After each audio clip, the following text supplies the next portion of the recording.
जिनका जीवन सूर्य से अधिक प्रकाशमान, चंद्रमा से अधिक शीतल है,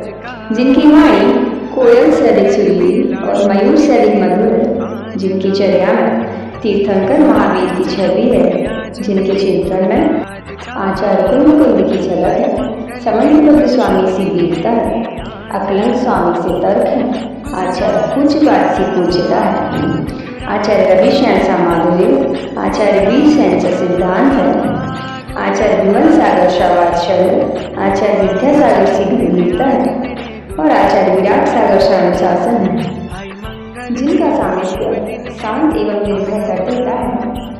जिनकी शरण होती धीमे कर्मों के बंधन, ऐसे जिन शासन के उपशांत अभिजात गुरु भगवंत युवा सम्राट गुरुदेव श्री उपशांत सागर जी के स्वर्णिम जन्म जयंती के अवसर पर नमोस्तु गुरुवर, नमोस्तु गुरुवर, नमोस्तु गुरुवर।